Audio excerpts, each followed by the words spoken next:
मित्रों, भक्ति सेवा और सच्चे मन से की गई प्रार्थना हमेशा फलदायी होती है। भोलेनाथ अपने भक्तों की सच्ची भक्ति को कभी निराश नहीं करते और उन्हें सुख, शांति और समृद्धि का आशीर्वाद देते हैं। मित्रों, आज हम जो भी फल भोग रहे हैं वह हमारे पिछले जन्मों के कर्म के कारण है।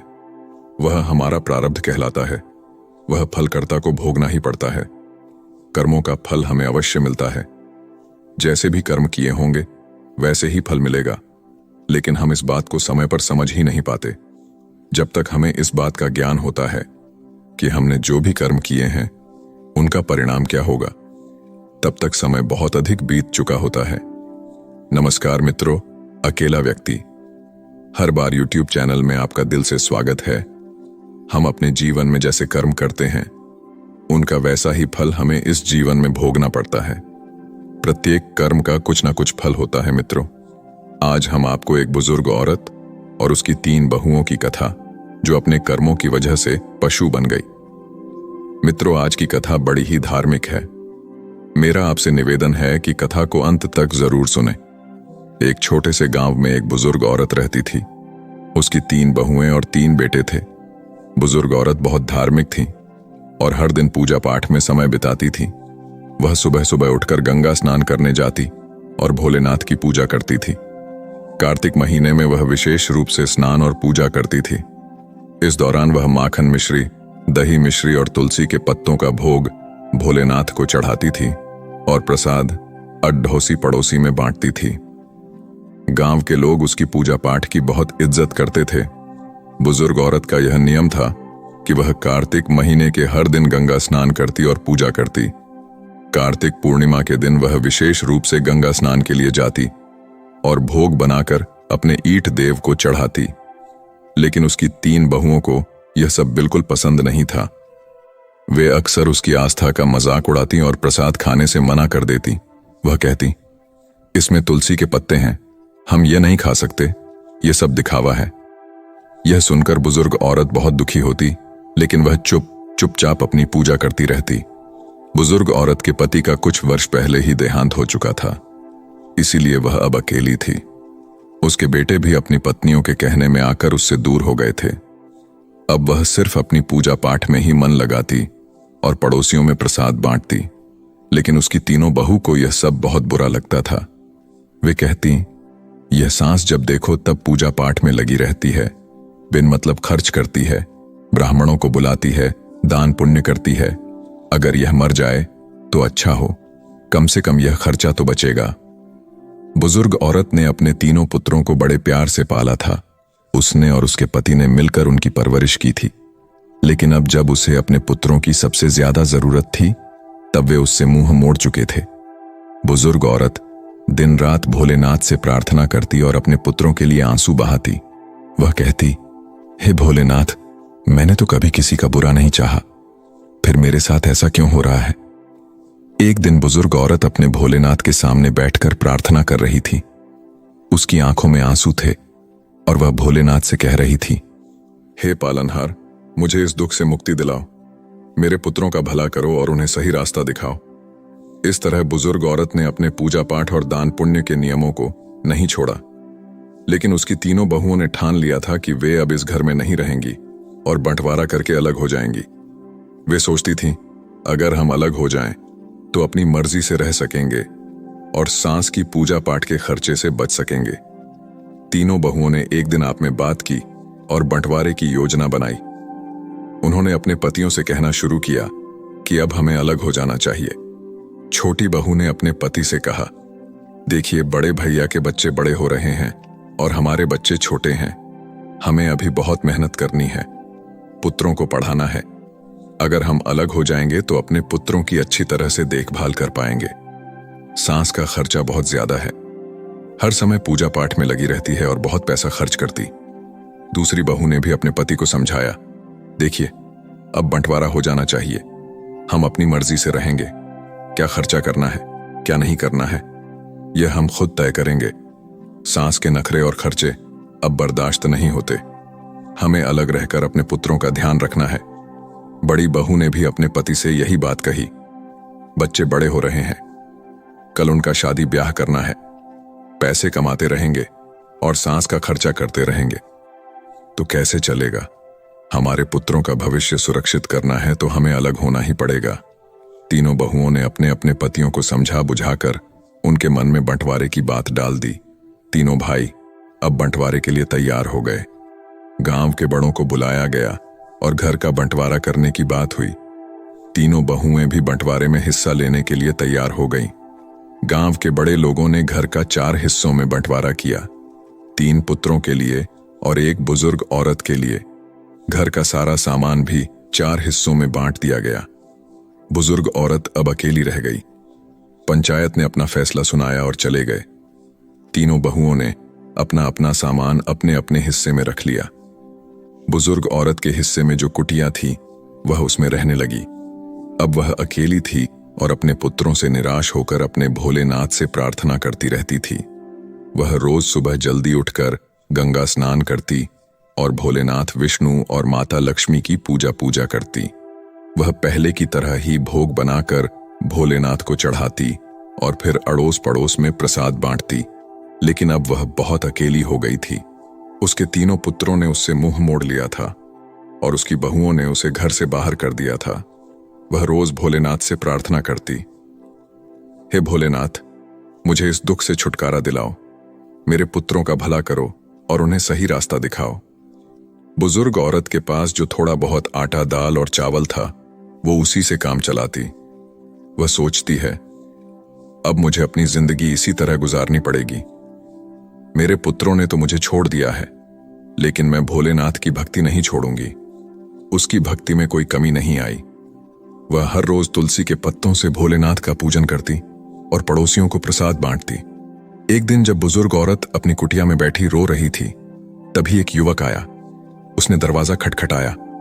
बुजुर्ग औरत ने दरवाजा खोला और देखा कि एक 20-22 साल का हष्ट-पुष्ट लड़का खड़ा था। उसके चेहरे पर तेज झलक रहा था। उसने कहा, अम्मा जी, आप मुझे पहचाना नहीं, लेकिन मैं आपके मायके से आया हूं। मेरा नाम श्याम है। मेरे बापू ने मुझे आपकी मदद करने के लिए भेजा है। बुजुर्ग औरत ने आश्चर्य से पूछा, श्याम, तुम मेरे मायके से आए हो? मैंने तो तुम्हें कभी देखा नहीं। तब श्याम ने मुस्कुराते हुए कहा, हां अम्मा, मैं आपके भाई का पोता हूं।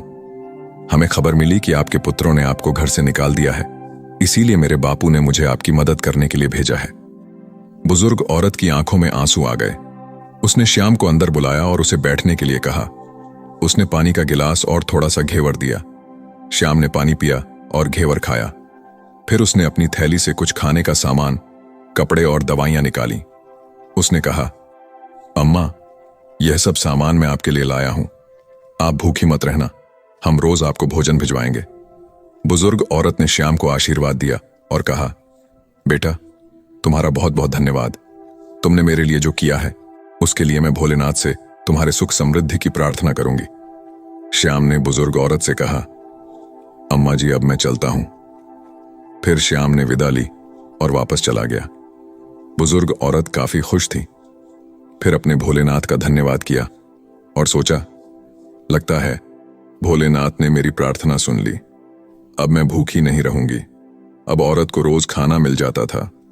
वह पहले की तरह ही भोग बनाकर भोलेनाथ को चढ़ाती और पड़ोसियों को प्रसाद बांटती। लेकिन उसकी तीनों बहुओं को यह सब देखकर बहुत जलन होती थी। वे सोचती थीं कि यह बुढ़िया आखिर कहां से इतना खाना ला रही है। इसके पास कोई कमाने वाला भी नहीं है, फिर यह इतना तंदुरुस्त कैसे हो रही है। तीनों बहुएं बुजुर्ग औरत की सेहत देखकर बहुत जलती थीं। वे सोचती कि बुढ़िया को हमने इसलिए अलग किया था ताकि वह जल्द ही भूखी प्यासी मर जाए, लेकिन यह तो और तंदुरुस्त होती जा रही है। एक दिन बहुओं ने फैसला किया कि वे बुजुर्ग औरत की कुटिया में जाकर पता लगाएंगी कि वहां क्या हो रहा है। अगले दिन जब बुजुर्ग औरत गंगा स्नान के लिए गई हुई थी, तभी तीनों बहुएं उसकी कुटिया में घुस गईं। वहां उन्होंने देखा कि कुटिया में दाल, चावल, आटा, मसाले, सूखे मेवे और कई तरह का अच्छा खाना रखा हुआ है। बहुएं हैरान रह गई। वे आपस में बातें करने लगी कि यह बुजुर्ग इतनी चालाक निकली। हमें लगता था कि यह भूखी प्यासी मर रही है, लेकिन यहां तो हर चीज का भंडार है। बड़ी बहू ने कहा, इसने जरूर हमारे घर से चोरी करके यह सब जमा किया है। हम काम में लगी रहती थी और यह चोरी चोरी अपना घर भरती रही। अब इसे सबक सिखाना होगा। बड़ी बहू ने कहा, हाँ, हमें इसे मजा छकाना चाहिए। देखते हैं कि इसने यहां क्या जमा किया है। छोटी बहू ने भी सहमति जताई। सही कहा, हमें इसके खिलाफ कुछ करना होगा। तीनों बहुएं झोली भर भर कर सामान अपने घर ले जाने लगी। जैसे ही उन्होंने खाने का सामान उठाया, उन्होंने देखा कि उसमें तुलसी के पत्ते हैं। गुस्से में आकर उन्होंने तुलसी के पत्ते नाली में फेंक दिए। यह देखकर वे और भी क्रोधित हो गईं और सामान उठाकर बाहर जाने लगी। तभी एक अजीब घटना घटी। तीनों बहुओं ने देखा कि उनके हाथ पैर धीरे धीरे कुत्ते के पंजों में बदलने लगे।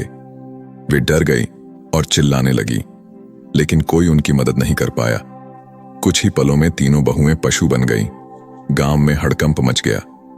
कुछ देर बाद पुत्रों और पतियों ने जब यह देखा तो वे हैरान रह गए। उन तीनों के बच्चे चिल्लाने लगे, मम्मी पशु बन गई है, पापा देखो मम्मी को क्या हो गया। तीनों बहुओं के पति समझ नहीं पा रहे थे कि यह कैसे हुआ। उन्होंने कोशिश की कि पशु को घर से बाहर भगाएं, लेकिन वे घर छोड़ने को तैयार नहीं थे। वे अपनी भाषा में कुछ समझाने की कोशिश कर रही थीं, लेकिन कोई उनकी बात नहीं समझ पा रहा था। बच्चे रो रहे थे और पतियों को भी रोना आ रहा था।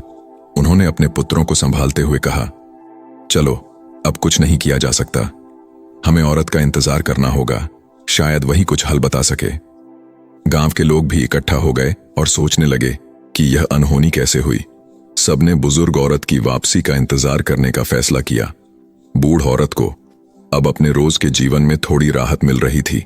शाम रोज खाना रख जाता था और बुजुर्ग औरत भोलेनाथ का भोग लगाकर पहले की तरह प्रसाद बांटती थी, लेकिन उसे इस बात का कोई अंदाजा नहीं था कि उसके घर में क्या हो रहा है।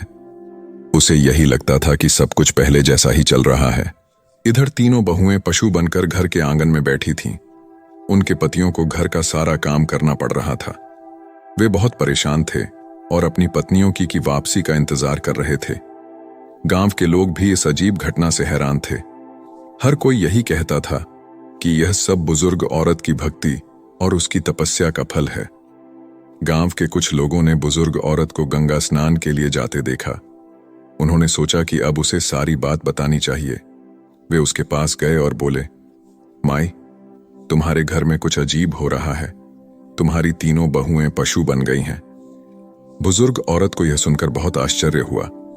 उसने सोचा कि यह कैसे संभव हो सकता है। उसने तुरंत गंगा स्नान किया और घर की ओर लौट पड़ी। उसके दिल में बहुत सारी आशंकाएं थीं। उसने भोलेनाथ से प्रार्थना की, हे भोलेनाथ, मेरे घर की रक्षा करना और मेरे पुत्रों को सही रास्ता दिखाना। जब बुजुर्ग औरत घर पहुंची तो उसने देखा कि गांव के लोग उसके घर के सामने इकट्ठा थे। उसने पूछा, क्या हुआ? यहां इतनी भीड़ क्यों लगी है? गांव वालों ने उसे सारी घटना बताई। बुजुर्ग औरत ने अपने पुत्रों को बुलाया और पूछा, यह सब कैसे हुआ? तुम लोगों ने क्या किया? पुत्रों ने रोते हुए अपनी औरत को सारी कथा सुनाई। उन्होंने कहा, औरत, हमसे बहुत बड़ी गलती हो गई। हमारी पत्नियों ने आपके सामान को नाली में फेंक दिया था और उसी समय वे पशु बन गई। अब हमें नहीं पता कि उन्हें कैसे ठीक करें। बुजुर्ग औरत ने अपने पुत्रों को दिलासा दिया और कहा, ऊपर वाला सब ठीक करेंगे, तुम लोग घबराओ मत। बुजुर्ग औरत ने अपने भोलेनाथ से प्रार्थना की और उनसे समाधान औरत गा। उसने सोचा कि शायद किसी साधु महात्मा या महात्मा के पास इसका समाधान हो सकता है। वह तुरंत पास के एक नगर में एक साधु महात्मा के पास गई और उन्हें सारा हाल बताया। साधु महात्मा ने ध्यान से सारी बातें सुनी और कहा, यह सब तुम्हारी भक्ति और तपस्या का फल है, लेकिन चिंता मत करो, इसका उपाय भी है। बुजुर्ग औरत ने पूछा, महात्मा, कृपया मुझे उपाय बता, मैं अपने पुत्रों को इस हालत में नहीं देख सकती।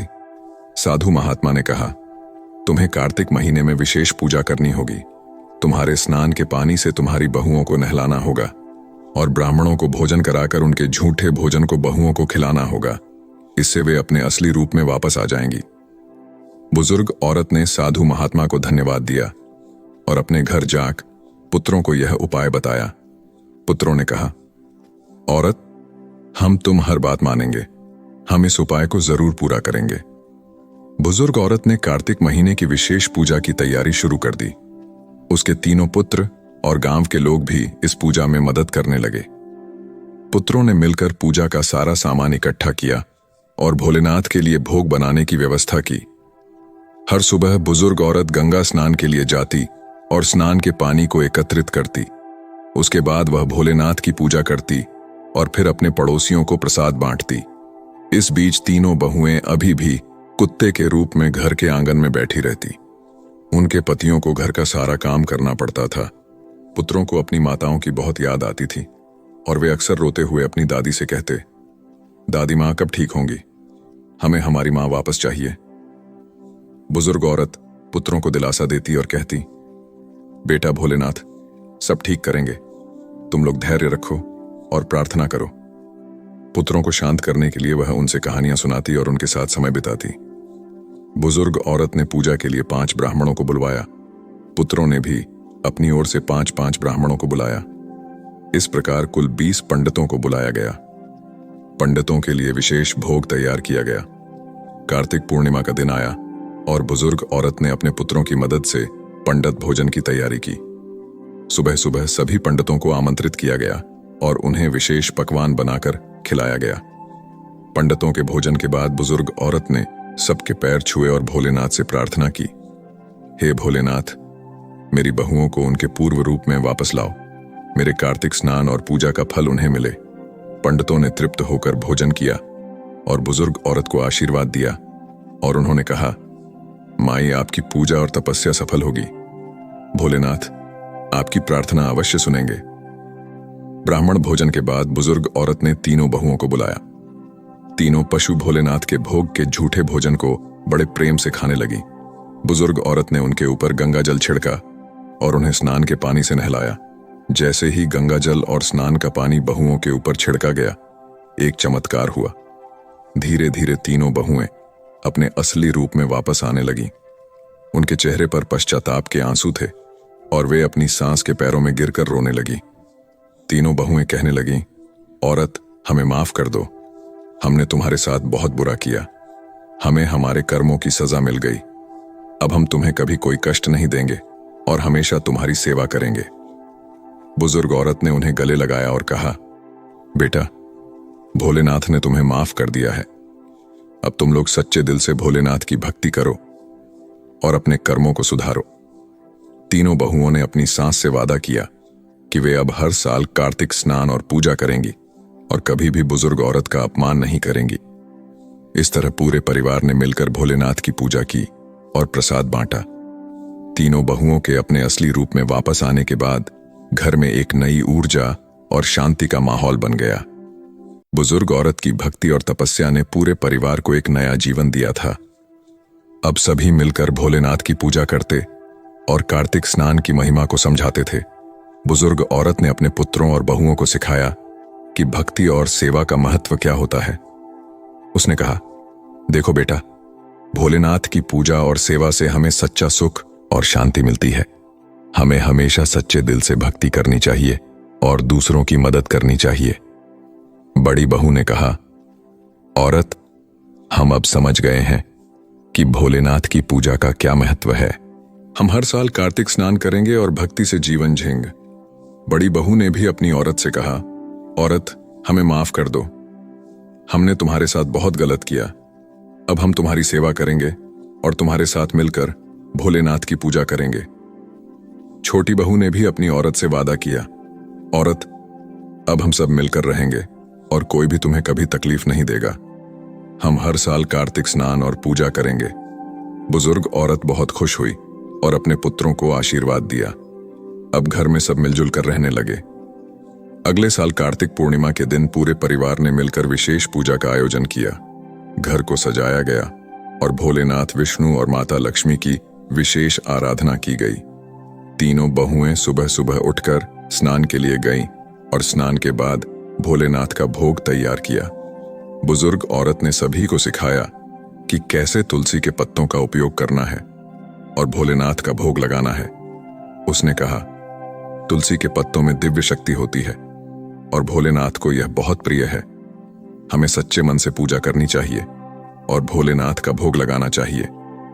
तीनों बहुओं ने पूरी श्रद्धा के साथ पूजा की और भोलेनाथ का भोग लगाया। उसके बाद सभी ने मिलकर प्रसाद बांटा और गांव के लोगों को भी बुलाया। गांव के लोग भी बुजुर्ग औरत की भक्ति और तपस्या की तारीफ करने लगे। भोलेनाथ की कृपा से अब परिवार में सुख और समृद्धि आने लगी। तीनों भाइयों का व्यापार अच्छा चलने लगा और घर में खुशियों का माहौल बन गया। अब तीनों बहुएं भी अपनी सास की सेवा में लगी रहती और हर काम में उनकी मदद करती।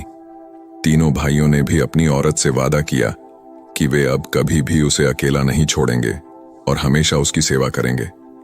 वे सब मिलकर हर त्योहार और विशेष अवसरों पर भोलेनाथ की पूजा करते और प्रसाद बांटते। बुजुर्ग औरत का जीवन अब पूरी तरह से बदल चुका था। उसकी भक्ति और तपस्या ने पूरे परिवार को एक नई दिशा दी थी। अब सब मिलकर भोलेनाथ की आराधना करते और जीवन में सुख शांति पाते।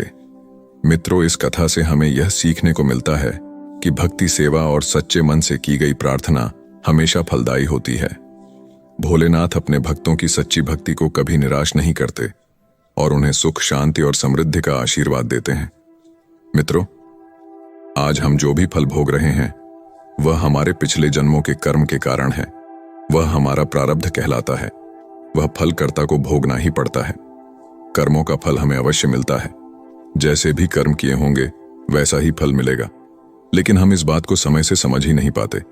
जब तक हमें इस बात का ज्ञान होता है कि हमने जो भी कर्म किए हैं उनका परिणाम क्या होगा, तब तक समय बहुत अधिक बीत चुका होता है। तो मित्रों, कैसी लगी आपको यह कथा?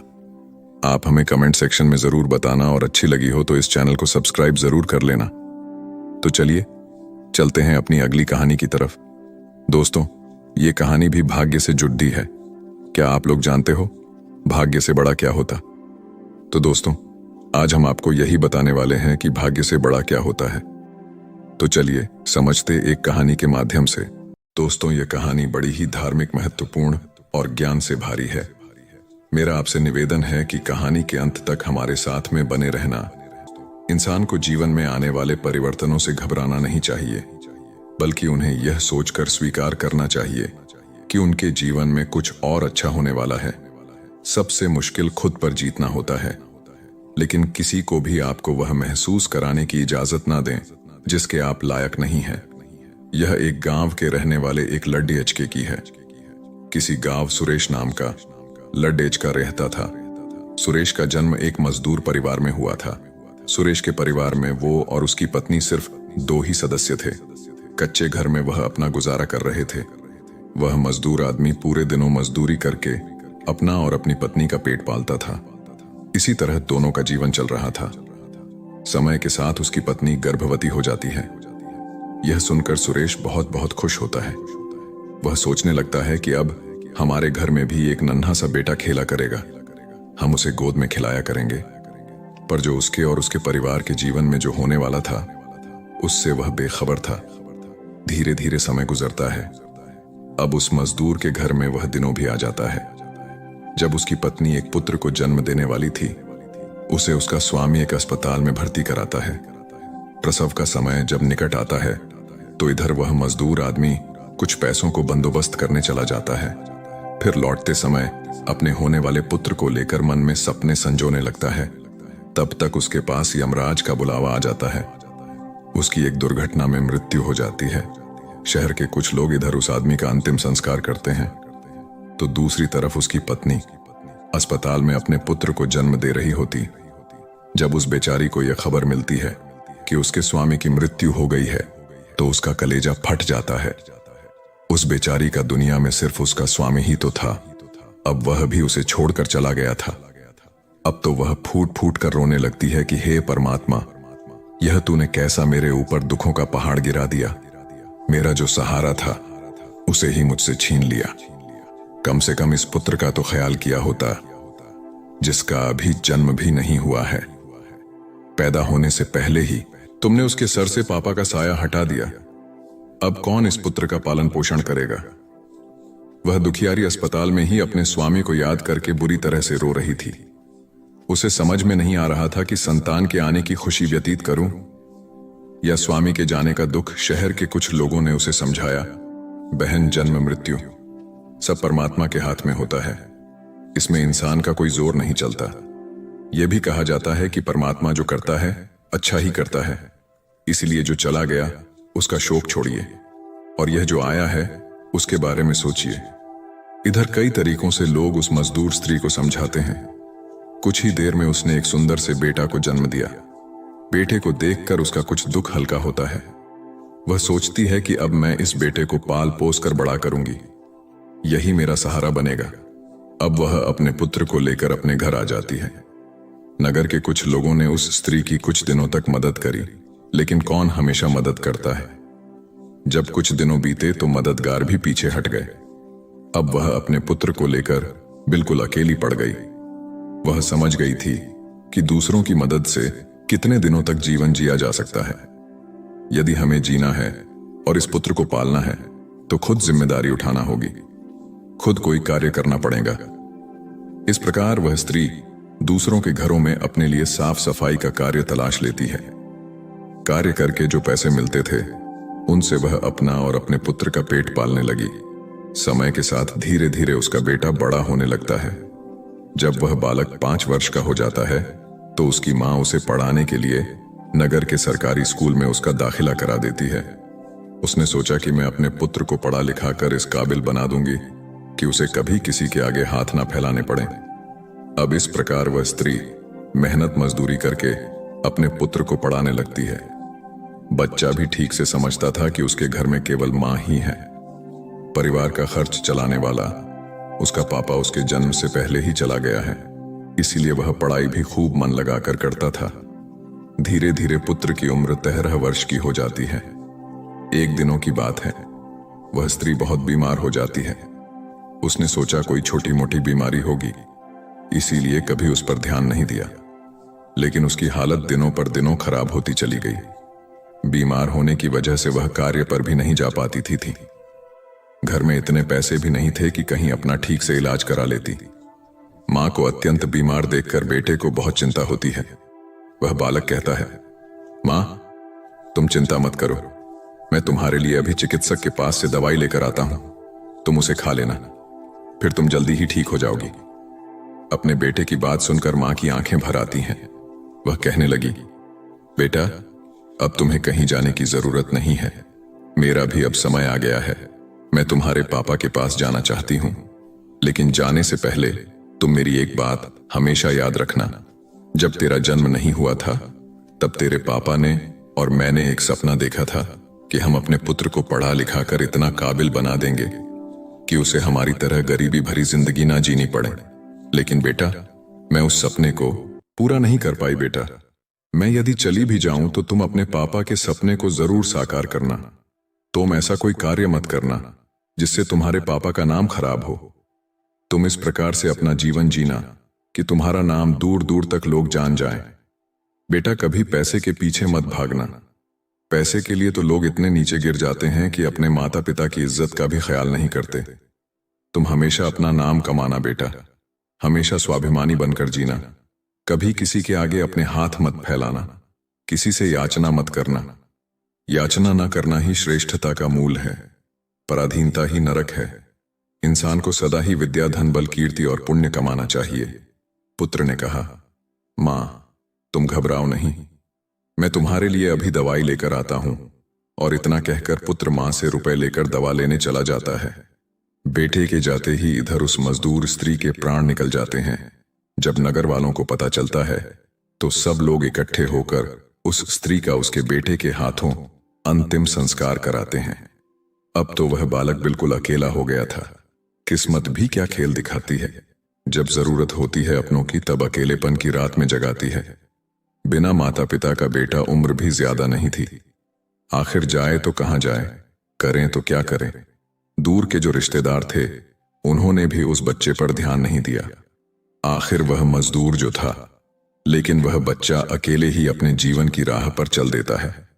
उसने कभी हार नहीं मानी। जो पैसे मां छोड़ गई थी, कुछ दिनों तक उन पैसों से अपना गुजारा चलाता रहा। कुछ दिनों के बाद वह पैसे खत्म हो जाते हैं। घर में भी कुछ नहीं था। अब तो एक ही चारा था कि कुछ कार्य धंधा किया जाए, तभी भोजन की व्यवस्था होगी, तभी स्कूल की फीस भरी जाएगी। बच्चे को अपनी मां की बात अच्छी तरह याद थी। उसकी मां ने कहा था कि बेटा, कितना भी बुरा वक्त आ जाए, पर किसी के आगे हाथ मत फैलाना, मेहनत करके ही अपना जीवन यापन करना। बच्चे को अपनी माँ की यह बात अच्छी तरह याद थी, इसीलिए वह कभी किसी के आगे भिक्षा नहीं मांगता था। स्कूल से आने के बाद वह किसी के खेतों में कार्य करने चला जाता, कभी किसी की दुकान पर कार्य कर लेता और वहां से कुछ पैसे मिलते तो अपने स्कूल की फीस भर देता था और अपने खाने पीने की सामग्री खरीद लाता था। इस प्रकार छोटी सी आयु में वह बच्चा पढ़ाई भी करता था और मजदूरी भी करता था। धीरे धीरे कुछ साल ऐसे ही निकल जाते हैं। बच्चा अब अपने नगर से निकलकर कस्बे में पढ़ने लगता है। तब उसकी किताबों का, स्कूल की फीस का खर्चा बढ़ जाता है, लेकिन उस बच्चे ने हिम्मत नहीं हारी। रोजाना स्कूल जाता था। वह जो भी कमाता था उसकी सारी कमाई पढ़ने लिखने में ही लग जाती थी और जो कुछ थोड़ा बहुत बचता था उससे अपना पेट भर लेता था। अगर वह कहीं कोई स्थायी कार्य करता तो उसकी पढ़ाई छूट जाती थी और पढ़ाई करता तो पेट भरने के लिए भी कुछ नहीं था, इसलिए साथ ही साथ वह दोनों कार्य करता था। स्कूल से आकर वह इधर कार्य करने चला जाता था। एक दिनों की बात है, वह बच्चा स्कूल से पढ़कर घर वापस लौटा, फिर उसके बाद कार्य की तलाश में चला गया, लेकिन उस दिनों उसे कोई कार्य नहीं मिला। पूरा दिनों निकल गया। हारा थका शाम को घर आकर सो गया। आज कुछ कार्य नहीं मिला तो खाना कहां से खाता। जो पैसे थे उनसे वह पहले ही स्कूल की फीस भर चुका था। उसकी स्थिति तो यह थी कि रोज कमाया रोज खाया। जब उस दिनों उसे कोई कार्य नहीं मिला तो बेचारे को भूखे पेट रहना पड़ा, केवल पानी पीकर सो गए। अब सुबह भूखा ही स्कूल चला जाता है और स्कूल की छुट्टी के बाद जब घर आता है तो फिर किसी कार्य की तलाश में निकल पड़ता है। सोचता है कल नहीं मिला, लेकिन आज मुझे कोई ना कोई कार्य जरूर मिल जाएगा। लेकिन दुर्भाग्य ने उसका पीछा नहीं छोड़ा। उस दिनों भी उसे कोई कार्य नहीं मिला। आज उसे फिर भूखा पेट सोना पड़ा, भोजनहीन। अब उसे ज्यादा बेचैन कर रही थी। तो एक बार को उसके दिमाग में आता है कि भूखे पेट तो पड़ा भी नहीं जाता, अब तो मैं किसी से कुछ मांग कर खा लेता हूं। पर मां ने मरते वक्त उससे कहा था कि बेटा, कभी भिक्षा मांगकर मत खाना, हमेशा कमाकर खाना। बच्चा भी बड़ा स्वाभिमानी था। किसी से मांगने की उसकी हिम्मत नहीं हुई। सोचता था चाहे कुछ भी हो जाए, पर भिक्षा मांग करके नहीं खाऊंगा। अगर मैंने भिक्षा मांगना शुरू कर दिया तो लोग मुझे भिक्षु कहने लगेंगे। विधाता ने पेट दिया है तो कहीं ना कहीं से इसके लिए भोजन भी देगा। अब बच्चा उस दिन भी भूखा रहता है। सुबह जब सोकर उठता है तो भोजनहीन के मारे चक्कर आने लगते हैं।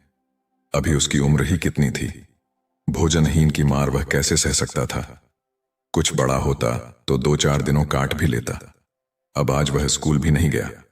सोचा आज मैं सुबह से ही कार्य पर जाता हूं, कार्य मिल जाएगा तो भोजन कर लूंगा, फिर अगले दिनों के लिए तैयार हो जाऊंगा। अब तो कार्य की तलाश में वह इधर उधर भटकता है। उसकी आंखों के सामने ने अंधेरा छा रहा था। अब तो उससे चला भी नहीं जा रहा था। फिर एक पेड़ के नीचे बैठकर सोचने लगता है कि अगर इस समय मुझे भोजन नहीं मिला तो मेरे प्राण निकल जाएंगे। मुझे कुछ ना कुछ तो करना ही पड़ेगा। अब एक बार फिर से उसके मन में भिक्षा मांगने का विचार आता है, लेकिन उसकी अंतरात्मा फिर कर देती है कि तू मजदूर है, भिक्षु नहीं। भिक्षा मांगेगा तो फिर भिक्षा मांगने की आदत पड़ जाएगी और तू भिक्षु बन जाएगा। काफी देर तक बच्चा इन्हीं प्रश्नों में उलझा रहता है। फिर उसके दिमाग में आया कि भिक्षा मांगना अलग बात है और मदद मांगना अलग बात है। मैं किसी से भिक्षा नहीं मांगूंगा, पर मदद तो मांग सकता हूं।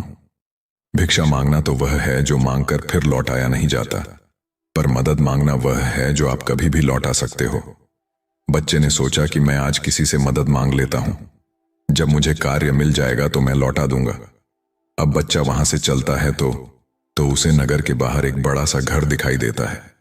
बच्चा उस द्वार पर जाकर द्वार को खटखटा है। तब घर के अंदर से एक स्त्री निकलती है। स्त्री ने द्वार पर देखा कि एक 11-12 वर्ष का बड़ा ही उदास सा मासूम सा बच्चा खड़ा है। पहले तो वह स्त्री उस बालक से पूछती है कि बेटा, तुमने दरवाजा क्यों बजाया, क्या कुछ कार्य है? बच्चा दोनों हाथ जोड़कर कहता है, माँ जी, मैंने दोपहर के समय आपको तकलीफ दी, इसके लिए क्षमा चाहता हूं। तब वह स्त्री पूछती है, बेटा क्या तुम्हें कुछ चाहिए? मैं तुम्हारी क्या मदद कर सकती हूं? वह स्त्री भी एक पुत्र की मां थी, इसलिए ममता का भाव उसके शब्दों में था। उस स्त्री के पूछने पर एक बार तो बच्चे के मन में यह आया कि चलो इन माताजी से मैं कह ही देता हूं कि मैं 2-3 दिनों से भूखा हूं और भोजन न मिलने के कारण बहुत परेशान हूं। लेकिन उसके स्वाभिमान ने उसे रोक लिया और वह खाने की जगह पानी मांग बैठा। कहने लगा, मां जी, मुझे बहुत जोर की प्यास लगी थी, इसीलिए दरवाजा खटखटाया था। क्या एक बोतल पानी मिल सकता है? लेकिन वह स्त्री बहुत समझदार थी। उसने जब बच्चे को देखा तो वह समझ गई कि बच्चा बहुत ही भूखा है। वह कहती है, बेटा तुम थोड़ी देर रुको, मैं तुम्हारे लिए पानी लेकर आती हूं। वह स्त्री घर के अंदर जाती है और अपनी रसोई से एक गिलास दूध और कुछ मिठाई लेकर द्वार पर आती है और दूध से भरा गिलास उस बच्चे को दे देती है। बच्चे ने जब गिलास पकड़ा तो उसमें दूध था। दूध को देखकर वो खुश हो जाता है। बच्चा मन ही मन उस मां को दुआएं देने लगता है। स्त्री ने उसे पहले मिठाई खाने को दी और कहा, बेटा दूध गर्म है, तुम पहले मिठाई खा लो, जब दूध ठंडा हो जाए तब पी लेना बच्चा। जब उस स्त्री को देखता है तो उसे ऐसा लगता है जैसे उसकी ही मां उसे यह दूध पीने को दे रही है। मन ही मन सोचता है, कितनी अच्छी मां है, मैंने एक गिलास पानी मांगा था और यह दूध ले आई। उसने समझ लिया कि मैं भूखा हूं। बच्चा आराम से बैठकर मिठाई खाता है और दूध पीता है। तब वह स्त्री कहती है, बेटा क्या तुम्हें और कुछ चाहिए? बच्चा सोचने लगता है कि इस दूध के बदले में मैं इस माता को क्या दे सकता हूं, मेरे पास तो कुछ भी नहीं है। दूध पीने के बाद बच्चा कहता, माता जी, मैंने आपसे पानी मांगा और आपने मुझे दूध पिलाया, इसके बदले में मैं आपको क्या दे सकता हूं? स्त्री ने कहा, बेटे मैंने तुम्हें दूध इसलिए नहीं पिलाया है ताकि तुमसे बदले में कुछ ले सकूं। स्त्री कहने लगी, बेटा तुम्हारा चेहरा देखकर लग रहा था कि तुम बहुत भूखे हो, तो मैंने सोचा कि पानी की जगह दूध ही पिला देती हूं, इसलिए मैं तुम्हारे लिए दूध ले आई। बच्चे ने फिर कहा, नहीं माता जी, आप इसके बदले में मुझसे जरूर कुछ मांगिए, मैं आपको अपनी हैसियत के हिसाब से कुछ जरूर दूंगा। बच्चे की बात सुनकर स्त्री सोचती है, यह बच्चा बड़ा स्वाभिमानी है, वह बच्चा बार बार उससे मांगने की बात करता है। तो वह स्त्री उसका मन रखने के लिए कह देती है कि बेटा मैंने यह दूध पिलाकर तुम पर कोई एहसान नहीं किया है, फिर भी यदि तुम मुझे कुछ देना चाहते हो तो तुम मुझे एक वचन दो कि जिस प्रकार आज मैंने तुम्हारी मदद की है, इसी प्रकार तुम भी जब कभी मदद करने लायक हो जाओ तो किसी जरूरतमंद की मदद कर देना। जिस दिनों तुम किसी की मदद कर दोगे उसी दिनों तुम मेरे इस एहसान से मुक्त हो जाओगे। उस स्त्री ने यह बात इसलिए कही थी ताकि वह बच्चा अपने आप को मजबूर ना समझे और खुशी खुशी अपने घर को जा सके। वह बच्चा उस बात को अपने दिमाग में बैठा लेता है। वह उस स्त्री के पैर छूकर कार्य की तलाश में आगे को चला जाता है और इस प्रकार धीरे धीरे कई दिनों बीत जाते हैं। जिस स्कूल में वह पढ़ता था उसी स्कूल में उस स्त्री का बेटा भी पढ़ता था जिसने उसे दूध पिलाया था। एक दिनों वह स्त्री अपने पुत्र को स्कूल छोड़ने जाती है तो उसने देखा कि स्कूल में वह बच्चा भी पढ़ रहा था। वह स्त्री उस बच्चे को पहचान लेती है। उसने स्कूल के शिक्षक से जाकर पूछा कि वह बालक कौन है, तो शिक्षक ने उसे बताया कि उस बालक का नाम अमृत है और वह बिना मां बाप का बेटा है। छोटी सी आयु में ही उसके दोनों मां बाप गुजर गए थे। यह जानकर उस स्त्री को बड़ा दुख होता है। सोचती है, जब इसके मां बाप नहीं हैं तो फिर इसकी पढ़ाई का खर्च कौन उठाता है। तब स्कूल के बड़े शिक्षक बताते हैं, बहन जी अमृत बहुत ही अच्छा बच्चा है, वह अपनी पढ़ाई का खर्च खुद उठाता है और पढ़ने में भी बड़ा तेज है। वह मेहनत मजदूरी करता है और तब जाकर स्कूल की फीस भरता है। जब कभी वह स्कूल नहीं आता है और अपनी फीस भी समय पर नहीं दे पाता है तो हम लोग उस पर ज्यादा दबाव नहीं बनाते। जब उस स्त्री को अमृत की स्थिति का पता चलता है तो वह करुणा से भर जाती है। उसका मन करता है कि मैं उस बालक की कुछ मदद करूं जिसका कोई नहीं होता। ऐसे ही लोगों की मदद तो करनी चाहिए, तभी परमात्मा प्रसन्न होते हैं। जिसका कोई नहीं है वह परमात्मा का है और जरूरतमंद की मदद करने का अर्थ है कि आपने परमात्मा को प्रसन्न कर दिया। स्त्री ने सोचा, यह बच्चा मुझसे पैसे तो लेगा नहीं क्योंकि यह बड़ा स्वाभिमानी बालक है। तब उस स्त्री ने बड़े शिक्षक से कहा, श्रीमान जी, अगर मैं इस बालक की फीस भर दिया करूं तो आपको कोई आपत्ति तो नहीं है?।। शिक्षक ने कहा, बहन जी, आपकी सोच अच्छी है, आप उसकी फीस भरें तो मुझे तो कोई आपत्ति नहीं होगी, लेकिन अमृत इस बात के लिए तैयार नहीं होगा। तब वह स्त्री कहती है, शिक्षक, मैं उसकी मदद करना चाहती हूं।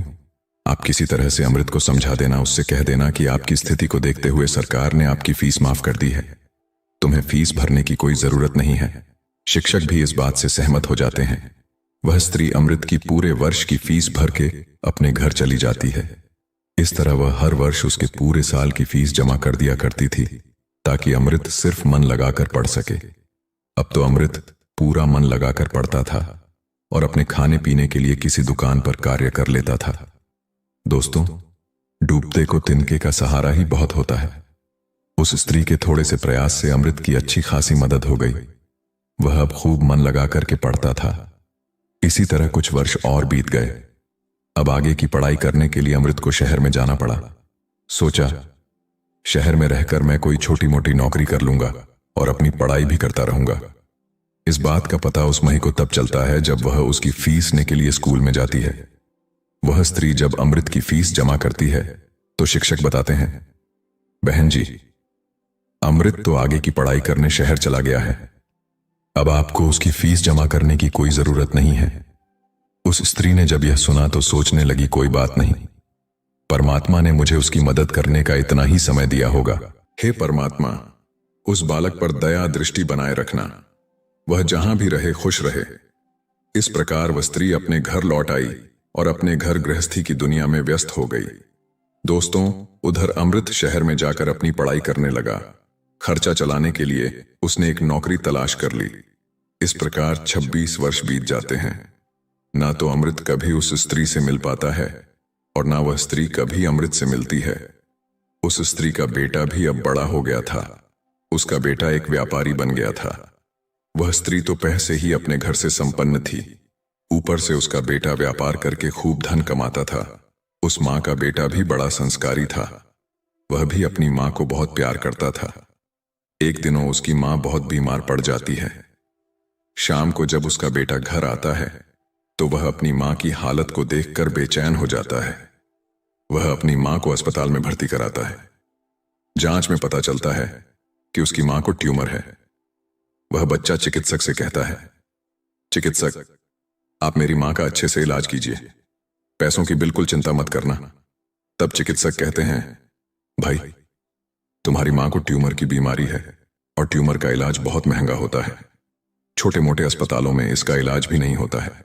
इसके लिए तुम्हें किसी बड़े शहर में जाकर किसी बड़े अस्पताल में इसका इलाज कराना होगा, और बड़े अस्पताल का मतलब है कि खर्चा भी बहुत अधिक होगा। बेटे ने कहा, चिकित्सक साहब, मैं अपनी माँ को ठीक करने के लिए कुछ भी कर सकता हूँ। आप मुझे बस कोई रास्ता बताइए, मैं अपनी माँ का इलाज कहाँ करा सकता हूँ। तब चिकित्सक उसे बड़े शहर जाने की सलाह देते हैं। चिकित्सक बोले, बड़े शहर में ट्यूमर का हॉस्पिटल है। यदि वहां का इलाज तुमने पूरा करा लिया तो तुम्हारी माँ इस रोग से बच सकती है, नहीं तो तुम्हारी माँ के प्राण संकट में पड़ सकते हैं। यह सुनकर बच्चा घबरा जाता है। वह चिकित्सक साहब से बड़े शहर वाले चिकित्सक साहब का नंबर और पता लेकर अपनी माँ को बड़े शहर ले जाता है। उसकी माँ तो उसे बहुत मना करती रही कि बेटा, तुम मुझे कहाँ ले जाओगे, इतना पैसा कहाँ है, हमारे पास बड़े शहर में अच्छा इलाज कराने के लिए हमारे पास पर्याप्त पैसा नहीं है। यहीं से चिकित्सक साहब से दवा ले लेते हैं, धीरे धीरे मैं सही हो जाऊंगी, तुम परेशान मत हो। तब बच्चा बोला, माँ, इस दुनिया में एक तुम ही तो हो, जिसके होने से मुझे कभी अकेलापन महसूस नहीं होता, कभी मुझे किसी बात की चिंता नहीं होती। इसीलिए कुछ भी हो जाए, मैं तुम्हें इस बीमारी से मरने नहीं दूंगा। धन का क्या है, खत्म हो गया तो फिर कमा लेंगे, लेकिन माँ तो फिर नहीं मिल सकती। इस प्रकार बच्चा अपनी माँ को बड़े शहर लेकर जाता है। जिस चिकित्सक से उसकी माँ का इलाज होना था, वह चिकित्सक साहब उस समय अस्पताल में नहीं थे। वह किसी मरीज को देखने के लिए विदेश गए थे। अस्पताल के कर्मचारी ने बताया कि चिकित्सक साहब कल आएंगे, तब तक आप अपनी माँ को अस्पताल में भर्ती करा दो। बच्चे ने बिना देर किए अपनी माँ को भर्ती करा दिया और चिकित्सक साहब के आने का इंतजार करने लगता है। अगले दिनों जब चिकित्सक साहब आते हैं तो वह बच्चा अपनी माँ की हालत चिकित्सक साहब को बताता है। चिकित्सक साहब ने भरोसा दिया कि जांच के आधार पर मैं कह सकता हूं कि तुम्हारी माँ ठीक हो जाएगी, मगर इनका इलाज काफी लंबा चलेगा। बच्चे ने कहा, चिकित्सक साहब, कुछ भी हो जाए, मैं अपनी माँ को ठीक कराकर ही घर ले जाना चाहता हूँ, चाहे इसके लिए मुझे अपना सब कुछ बेचना पड़े, कितने ही दिनों मुझे यहाँ रुकना पड़े। इस प्रकार वहां के चिकित्सक ने उस माँ का इलाज शुरू कर दिया। अगर छोटे शहर की बात होती तो खर्चा कुछ कम हो जाता, लेकिन वहां का खर्चा तो बहुत लंबा था। फिर भी उस बच्चे ने हिम्मत नहीं हारी। दोस्तों, माँ से अनमोल संसार में कुछ भी नहीं है। चिकित्सक साहब जो दवाइयां लिखते थे वह दवाइयां बहुत महंगी आती थीं। बच्चा अपनी माँ के लिए महंगी से महंगी दवाइयां लेकर आता था। उधर उसका का जो व्यापार था वह अपनी माँ की देखरेख के कारण उसमें भी समय नहीं दे पाया, तो वह भी ठंडा पड़ गया। कई दिनों तक इलाज होता रहा। धीरे धीरे माँ की हालत में सुधार होने लगा। बेटे के पास जो जमा पूंजी थी वह खत्म होने लगी। इधर माँ को जब पता चलता है कि बेटे के पास अब पैसे नहीं रहे तो माँ कहती हैं, बेटा, तुम इतनी महंगी दवाइयां क्यों ले रहे हो? कहां से चिकित्सक साहब की फीस भरोगे? कहां से दवाइयों का खर्च उठाओगे? तुम्हारा व्यापार भी बंद हो गया है। तब बेटा कहता है, माँ, तुम चिंता मत करो, मैं तुम्हारा इलाज, अपना मकान, दुकान सब कुछ बेच कर आऊंगा। माँ भी बेटे की जिद के आगे बेबस हो जाती है। वह बच्चा अपनी माँ का इलाज निरंतर जारी रखता है और धीरे धीरे 1 महीना बीत जाता है। वहां पर एक बात बड़ी ही विचित्र थी। उस अस्पताल का जो सबसे बड़ा चिकित्सक था वह जब उस बच्चे की माँ से मिलने आता था तो काफी देर उस माँ के पास बैठकर बातें किया करता था। यह देखकर माँ को भी बड़ा अच्छा लगता था और वह सोचती थी कि अजीब चिकित्सक है। इतना बड़ा चिकित्सक होकर भी जिसके पास बिल्कुल भी फुर्सत नहीं है, वह मुझसे बात करने के लिए इतना समय कैसे निकाल लेता है। दोस्तों, इस प्रकार कई दिनों बीत जाते हैं। एक दिनों वह बच्चा चिकित्सक के पास जाता है और चिकित्सक साहब से पूछता है कि चिकित्सक साहब, अभी मेरी माँ का इलाज कितने दिनों और चलेगा? चिकित्सक साहब उसे सारी बात बताते हैं कि भाई, आप चिंता मत करो, आपकी माँ पूरी तरह से स्वस्थ हो चुकी है। मैं भी संतुष्टि के लिए एक बार जांच और करा लेता हूं। उस जांच की रिपोर्ट आ जाने दो, फिर तुम अब अपनी माँ को घर ले जा सकते हो। अब तो उस माँ का बेटा रिपोर्ट आने का इंतजार करने लगता है। 2 दिनों के बाद रिपोर्ट आ जाती है। जब रिपोर्ट आती है तो बच्चा फिर चिकित्सक से मिलने जाता है और पूछता है, चिकित्सक साहब, क्या मेरी माँ ठीक हो गई? कोई खतरे वाली बात तो नहीं है? तब चिकित्सक साहब कहते हैं, भाई चिंता मत करो, रिपोर्ट अच्छी आई है, तुम्हारी माँ पूरी तरह से ठीक हो गई है, अब आप इन्हें अपने घर ले जा सकते हो।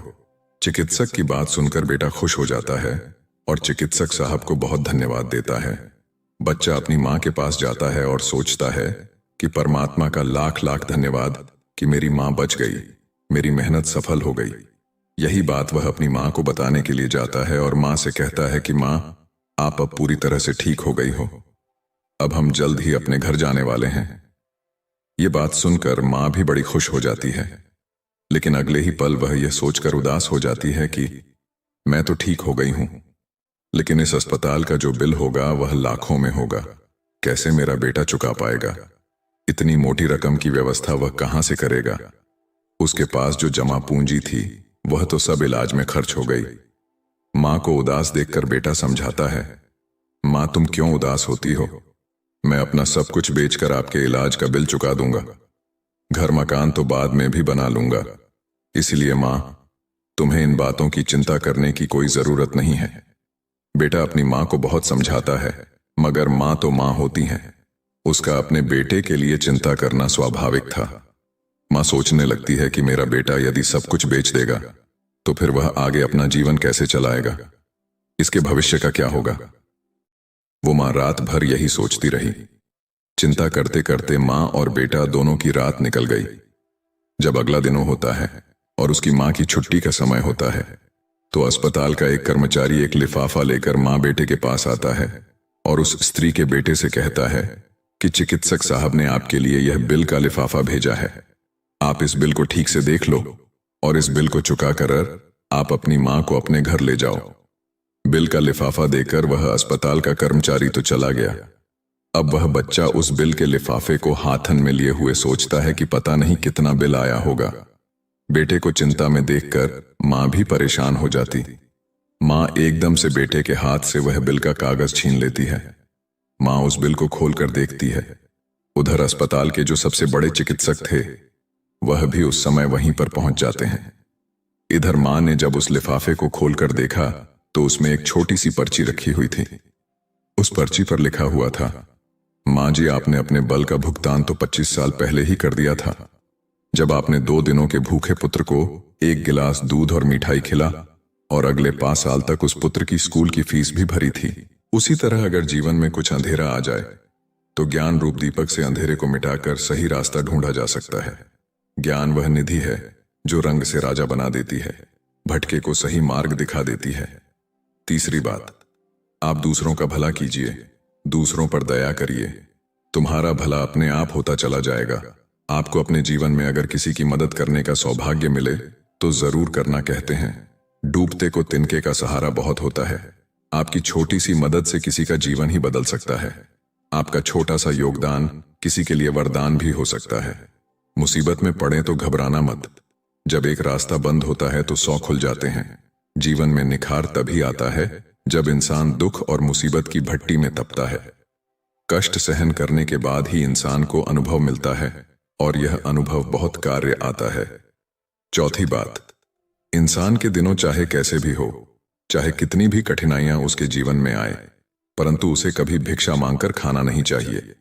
भिक्षा मांगकर खाने वाला अपनी ही नजरों में गिर जाता है और जब वह भिक्षा मांगकर खाता है तो उसकी आदत हो जाती है बिना मेहनत किए खाने की।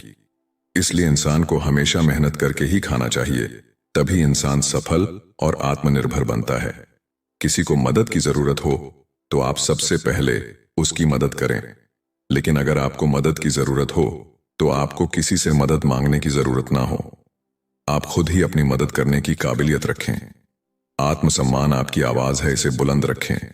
दूसरों पर ध्यान देने से बेहतर है खुद में रहो, खुद को समझो और आगे बढ़ो। आत्मसम्मान एक ऐसा कवच है जिसे कोई आपसे छीन नहीं सकता। जो कोई खुद से प्यार नहीं कर सकता वह किसी और से भी प्यार करने के लायक नहीं। उसकी इज्जत कभी मत करो। जो आपकी इज्जत कदर ना करे उसे अहंकार मत समझना, उसे आत्मसम्मान कहते हैं। अगर आप चाहते हो दुनिया आपकी इज्जत करे तो सबसे पहले आपको अपनी इज्जत करनी होगी। अगर कोई आपका अपमान करे तो उसका भी शुक्रिया अदा करें, क्योंकि वह इंसान आपको आपकी जिंदगी की सच्चाई बता रहा है। ज्यादातर लोग उन चीजों की कदर नहीं करते जो उन्हें आसानी से मिली हो, लेकिन खो देने के बाद पछताते हैं। तो दोस्तों, कैसी लगी आपको ये कहानी? आप हमें कमेंट सेक्शन में जरूर बताना, और अच्छी लगी हो तो इस चैनल को सब्सक्राइब जरूर कर लेना। चलिए आज की दूसरी कहानी की तरफ बढ़ते हैं। दोस्तों, आज की कहानी में आपको बहुत ज्यादा मजा आने वाला है। अक्सर हम कई मौकों पर कुत्तों का नाम लेकर मिसाल दिया करते हैं। किसी को गाली देते हैं तो कुत्ते का नाम जुबान पर आता है। गाली आदमी को देते हैं पर नाम कुत्ते का बदनाम होता है। क्या कुत्ता इतना गया गुजरा है? हमने उसे कभी खिलाने पिलाने के बारे में तो नहीं सोचा, चाहे कितने ही दिन से भूखा द्वार पर पड़ा, लेकिन हमें कभी उसका नाम इस्तेमाल करने में लज्जा नहीं आई। आपसे निवेदन है, 5 मिनट का समय निकालकर इस कहानी को जरूर सुन लेना, शायद आपकी सोच बदल जाए। नमस्कार दोस्तों, अकेला व्यक्ति चैनल में आपका दिल से स्वागत है। एक गांव में राकेश नाम का लड़का रहता था। वह बहुत परेशान था। वह बस यही सोचता रहता कि मैंने पिछले जन्म में क्या पाप किया था जो मुझे अभी भुगतना पड़ रहा है। एक दिन उसे पता चला कि गांव से कुछ दूर एक महात्मा रहते हैं जो सबकी समस्या सुनते हैं। अगले दिन सुरेश उस महात्मा से मिलने के लिए निकल गया। वह पहुंचकर राकेश ने देखा कि महात्मा अपने आश्रम में कुछ लोगों को उपदेश दे रहे थे। तभी सुरेश ने महात्मा को प्रणाम किया और कहा, गुरुदेव, मेरे मन में प्रश्न उठ रहा है। महात्मा ने कहा, भंते, निसंकोच होकर पूछो, आपके मन में वह कौन सा प्रश्न उठ रहा है? तब राकेश ने कहा, गुरुदेव, मैं यह जानना चाहता हूं कि कुत्ते को एक टुकड़ा रोटी खिलाने से मनुष्य को कौन सा फल मिलता है। तभी महात्मा ने बताया, अगर मनुष्य कुत्ते को रोटी खिलाने के 8 फायदे जान जाए तो कभी दुखी नहीं होगा। भंते, कुत्ते को एक टुकड़ा रोटी खिलाने से मनुष्य को 8 फायदे होते हैं, तथा जो भी मनुष्य इन फायदों के बारे में जान जाता है उसका जीवन धन्य हो जाता है और उसको जीवन में कभी दुखों का सामना नहीं करना पड़ता है। जो भी मनुष्य पृथ्वी लोक पर कुत्ते को एक टुकड़ा रोटी खिलाता है उसे 8 फायदे होते हैं और वह जीवन भर सुखी रहता है। और उसे मृत्यु के बाद मोक्ष की प्राप्ति होती है। महात्मा ने कहा, भंते, तुम्हें एक कहानी सुनाता हूं, से सुनना, फिर तुम्हें सब पता चल जाएगा। एक समय की बात है, एक काले रंग का कुत्ता था। वह बहुत ही लाचार था और भूखा प्यासा था। वह गांव में सभी के घर घर जाता था, परंतु उसे कोई भी व्यक्ति रोटी का एक टुकड़ा भी नहीं देता था। वह भूख के मारे इधर उधर घूमता रहता। एक दिन वह गांव के बाहर नदी के किनारे एक आर्षि के आश्रम पर पहुंच गया और ऋषि से कहने लगा, हे महात्मा, मुझे लगता है आप बहुत ही विद्वान तथा ज्ञानी हैं, इसीलिए मैं भूखा प्यासा आपके पास आया हूं। कृपा करके आप मुझे एक टुकड़ा रोटी का दे दीजिए, जिसे मैं खाकर अपनी भूख को शांत कर लूं। तभी भरोसे कहते हैं, थे श्वान, क्या तुम्हें गांव में टुकड़ा रोटी का किसी ने नहीं दिया, जिसे तुम खाकर अपनी भूख मिटा सके? कुत्ता आर्ष से कहता है, हे महात्मा, मैं आपको क्या बताऊं, आप मेरी बातों पर विश्वास नहीं करोगे। सभी भरोसा करते हैं। स्वान, तो बताओ, तुम्हारी बातों पर मैं विश्वास अवश्य करूंगा। मुझे तुम बहुत ही लाचार दिखाई पड़ते हो। तभी वह कुत्ता कहता है, ठीक है महात्मा, मैं आपको अपनी बात बताता हूं। कुत्ता कहता है, हे महात्मा, दुनिया के लोगों, हम पर रहम करो। हमारा कोई घर नहीं होता है, कोई आसरा नहीं होता है, कमाकर खाना हमें नहीं आता है, हमें वस्त्र पहनने का ज्ञान नहीं है, इसलिए सर्दी गर्मी और बरसात में हम ऐसे ही घूमते रहते हैं। हमें पढ़ना लिखना भी नहीं आता। महात्मा, आपकी तरह हमें अनुशासन नहीं आता, हमें आपकी तरह बोलना नहीं आता। यह हमारा दुर्भाग्य ही समझ गया, परंतु हमें आपकी तरह भूख भी लगती है। चोट लगने पर हमें आपकी तरह पीड़ा भी होती है, हमें आपकी तरह रोना भी आता है। बस इन्हीं 3 कामों में हम आपकी बराबरी करते हैं, इसलिए हम पर दया दिखाइए, हमें और कष्ट मत दीजिए। ईश्वर ने तो हमें वैसे भी कष्ट देकर ही भेजा है, ऊपर से आप लोग हमें परेशान करते हैं। हम आपकी तरह मनुष्य नहीं हैं, हम पराधीन जीव हैं। जब हमारा जन्म हुआ उस समय हमारे आंख कान बंद थे। कह नहीं सकते हैं कि उस समय आपके जन्म पर जैसे नाच गाना होता है, बाजे बजते हैं, खुशी मनाई जाती है, हमारे जन्म पर भी असर हुआ होगा। हमारे जन्म पर किसने खुशी मनाई होगी? हम जिस बिछौना पर थे वह रुई का नरम तो था, सर्दी बिल्कुल नहीं लगती थी। मैं मन में सोच रहा था कि किसी बड़े घर में पैदा हुआ हूं, लेकिन जब हमारी आंख खुली तो मैंने देखा कि हमारी माँ, जिसे आप लोग कुतिया बोलते हो, बाप ने 5 बच्चों को छाती से चिपकाकर एक राह के ढेर में पड़ी थी। हम 5 भाई थे, बाकी 4 भाई तो लाल और भूरे रंग के थे। मैं अकेला ही काले रंग का था, सबसे छोटा मैं ही था, इसलिए कमजोर था मेरी माँ। हम लोगों के पास कम ही आती थी, क्योंकि उसे भी अपने भोजन की व्यवस्था करनी पड़ती थी। यदि वह ना खाती तो हमें दूध कहां से पिलाती? उस एक माँ पर हम 5 भाई निर्भर थे। वह बेचारी अपने भोजन के लिए इधर उधर दौड़ती रहती थी। कभी भोजन मिल भी जाता था, कभी नहीं भी मिलता था, लेकिन वह हमेशा हम 5 का बड़ा ख्याल रखते थे। आखिर वह हमारी माँ थी। वह रात भर जागकर गांव की रखवाली करती थी। किसी की मजाल नहीं थी कि कोई अनजान आदमी बुरी नीयत से गांव की तरफ रुझान जाए। दूसरे गांव के कुत्ते भी हमारी माँ के डर से गांव में नहीं आते थे। गांव के किसी किसान के खेत में कोई जानवर खड़ी फसल खाने आते तो हमारी माँ उसे डांटकर भगा देते। गांव वालों के लिए इतना सब करने के बाद भी कोई मनुष्य तो हमारी माँ को भोजन तक नहीं देता था।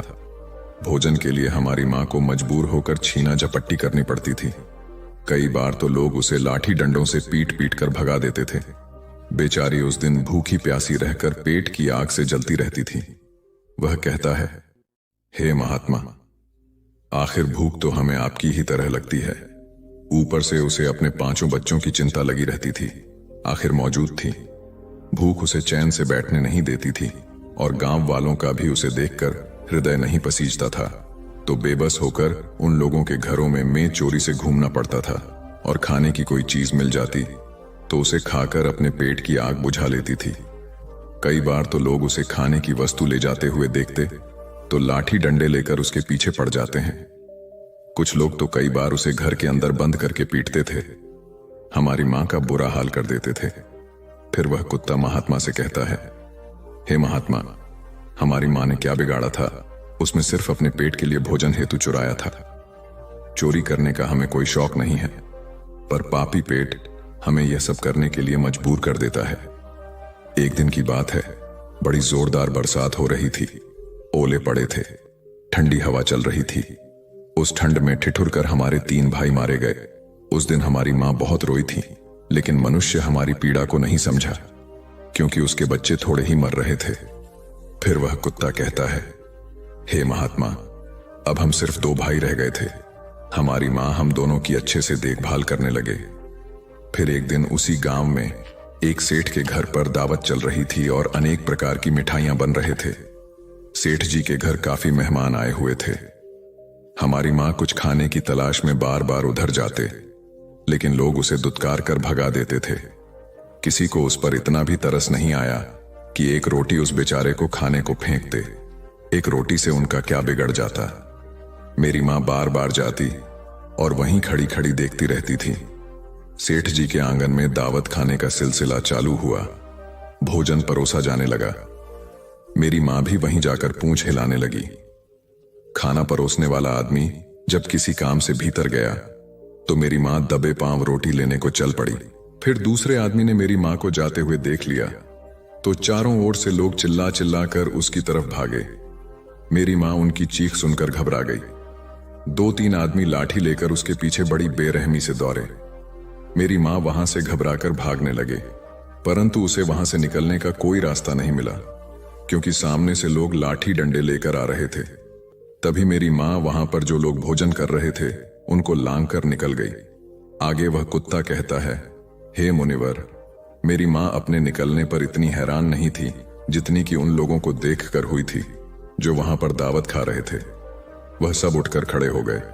उन्होंने भोजन करना छोड़ दिया और कहने लगे कि कुतिया के लांघ जाने के कारण भोजन भ्रष्ट हो गया है। सब एक दूसरे से विचार विमर्श कर रहे थे कि अब क्या किया जाए।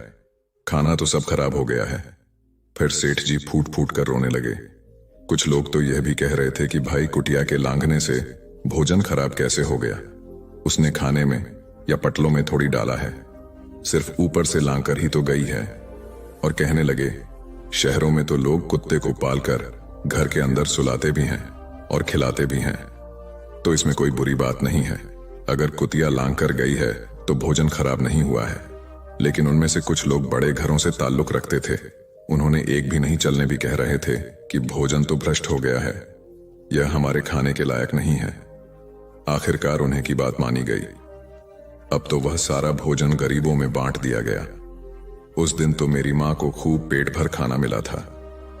ऐसा सुख उसने जीवन में कभी नहीं पाया था। लेकिन वह सुख उसके लिए बड़ी मुसीबत बन गया। करके वहां आराम से लेटे ही थे, उतने में वर्षीय डंडा लेकर वहां पहुंचा और उसे बुरी तरह से पीटने लगा। उसे वहां से भागने का भी कोई अवसर नहीं मिल पाया। डंडे की चोट से वह बुरी तरह से चिल्लाने लगी। मां का विलाप सुनकर पत्थर भी पिघल जाता है, पर उस निर्दय को उस पर जरा भी रहम नहीं आया। वहां उसे कठोरता पूर्वक पीटता रहा। मौत का वह सुर पूरे गांव में सुनाई दे रहा था। तब कुछ लोग आए और उसे समझाते हुए बोले, सेठ जी, जाने दो, भूख में तो आदमी की भी बुद्धि भ्रष्ट हो जाती है। यह तो एक पशु है, इसे अच्छे बुरे का ज्ञान नहीं है। अब इसे मारकर आपको क्या मिलेगा? जो होना था सो हो गया। लोगों के समझाने के बाद उसने हमारी मां को पीटना बंद किया। फिर बड़ी मुश्किल हालात में वह हमारे पास आई। मां ने आकर सारी कहानी हम दोनों भाइयों को सुनाई। हमने सोचा कि कितना कष्ट भरा है हम कुत्तों का जीवन। आदमी एक रोटी के टुकड़े के बदले एक चोर के जितना पीटता है, बेकार है। ऐसे लोग जो हम लोगों की पीड़ा को नहीं समझते। वह कुत्ता कहता है, हे महात्मा, एक दिन की बात है, उसी गांव के बाहर एक ब्राह्मण आकर ठहरा हुआ था। उसने अपने भोजन के लिए एक जगह चिल्ला बनाया और उस पर दाल बनाने के लिए रख दें। उसके बाद आटा गूंथ कर रख दिया। वह वहीं पास में कुएं पर पानी लेने चला गया। इधर कहीं से मेरी मां भी घूमती हुई वहीं पहुंच गई। उसने आटे को देखा तो सोचने लगी कि शायद इस आटे का कोई मालिक नहीं है। यही सोचकर वह उस आटे को खाने लगे। उधर उस ब्राह्मण ने कुएं के पास से देखा कि उसका आटा एक कुतिया खा रही है, तो वह बड़ा दुखी हुआ। वह बेचारा रोने लगा, क्योंकि वह भी 2 दिनों का भूखा और थका हुआ था। कुछ लोगों ने उसे कहा, अरे ब्राह्मण देवता, इस कुतिया ने तुम्हारा भी आटा बिगाड़ दिया। कल तो इसने सेठ जी की पूरी रसोई बिगाड़ कर रख दें।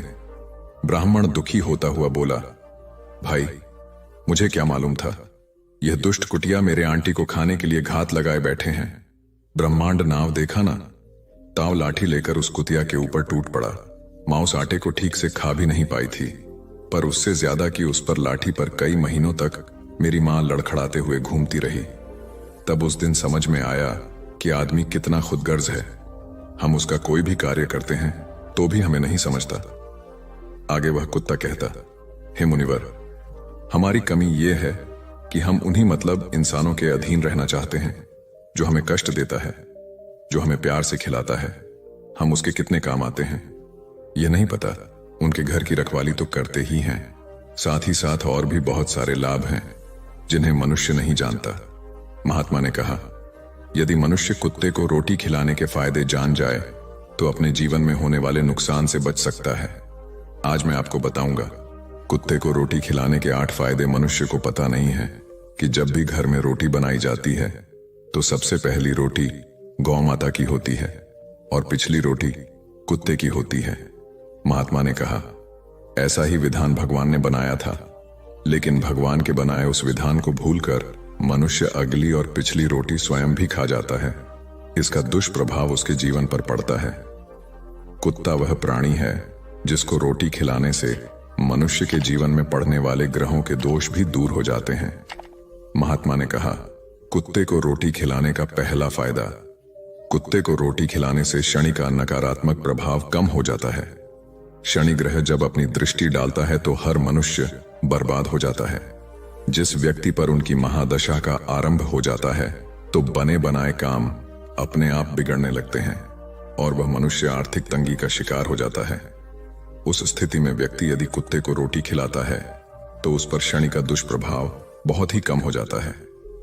कुत्ते को रोटी खिलाने का दूसरा फायदा, कुत्ते को रोटी खिलाने से भाग्य आपके पक्ष में हो जाता है। आपके घर के अंदर नकारात्मक शक्ति नष्ट हो जाती है।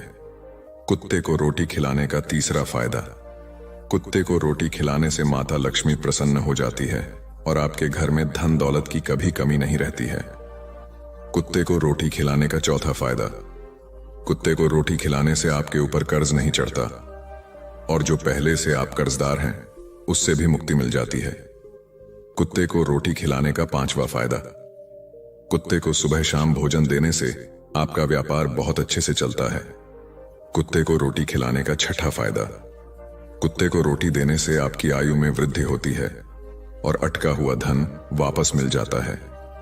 कुत्ते को रोटी खिलाने का सातवां फायदा, कुत्ते को रोटी देने से हमेशा आपका स्वास्थ्य अच्छा बना रहता है और मानसिक रूप से आप मजबूत रहते हैं। आपका मन हमेशा ऊर्जावान रहता है, अच्छे विचार आपके मन के अंदर आते हैं।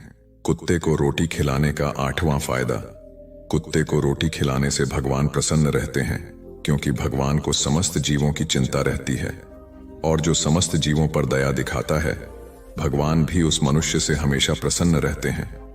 भगवान की कृपा सदैव उस परिवार पर बनी रहती है। आपने अपने बूढ़े बड़ों से सुना होगा, कहते हैं कि जब कुत्ता रोता है तो अवगुण होता है, कोई संकट आता है, किसी की मृत्यु होती है, इसलिए कुत्ते को कभी रुलाना नहीं चाहिए। इस प्रकार से महात्मा ने राकेश के कुत्ते को रोटी खिलाने के 8 फायदे बताए और जो भी मनुष्य कुत्ते को रोटी खिलाता है तो उसे इन 8 फायदों का फल प्राप्त होता है। तो दोस्तों, कैसी लगी आपको ये कहानी? हमें कमेंट करके जरूर बताना। दोस्तों, ये थी हमारी आज की प्रेरणादायक कहानी। उम्मीद है कि इस कहानी ने आपके दिल को छुआ होगा और आपको कुछ नया सिखाया होगा। जैसा कि हमने देखा, जीवन में कभी कभी छोटे छोटे काम जैसे कि कुत्ते को रोटी खिलाना हमें और हमारे आसपास के लोगों को बड़ी खुशियां और आशीर्वाद दे सकते हैं। अब हम एक नई कहानी की ओर बढ़ने जा रहे हैं। यह कहानी भी आपकी सोच को बदलने और आपको प्रेरित करने का मादा रखती है। तो चलिए, बिना किसी देरी के हम दूसरी कहानी की शुरुआत करते हैं। सुनिए और महसूस कीजिए कि कैसे छोटी छोटी बातें हमारे जीवन में बड़े बदलाव ला सकती हैं। खुश रहने के सबसे आसान तरीके क्या है?